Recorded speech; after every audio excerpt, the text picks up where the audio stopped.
নুডলসের শরবত, নুডলসের শরবত। প্রথমে লাগবে এক কাপ পানি দিয়েছি। নুডলসটা সিদ্ধ ছিল, তার জন্য হচ্ছে কি পানিতে দিলেই হবে নুডলসটা। হ্যাঁ দিয়ে দেন। ও টক ঝাল মিষ্টি করবো শরবত।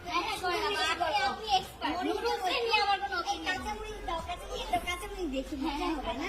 নুডলসে কাঁচামরিচ লাগে না, কাঁচামরিচ আছে, কাঁচামরিচ দেবো। আচ্ছা শরবত যেহেতু লেবুতে দিতেই হবে, তাই না দিলাম। হ্যাঁ দেবো না, টক ঝাল মিষ্টি। হ্যাঁ ঠিক আছে, 4 চামচ চিনি দিলাম। একটু মজা হবে না, মজার মধ্যে থেকে ভালো লাগবে না, তাই না?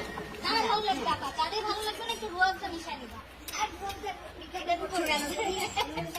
একটু লবণ দিচ্ছি। হ্যাঁ লবণ টক ঝাল মিষ্টি।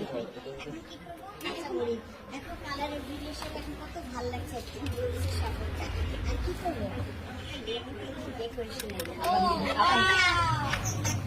আবার নিজে হাতে খাওয়াই দেন এখন।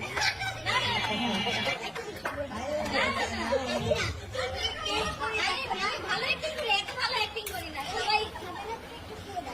না বা আমরা একটা ছবি তুলি, এটা এআই দিয়ে কেউ করে দিবে যে আমি খাবো। কেমন লাগলো? টক ঝাল মিষ্টি।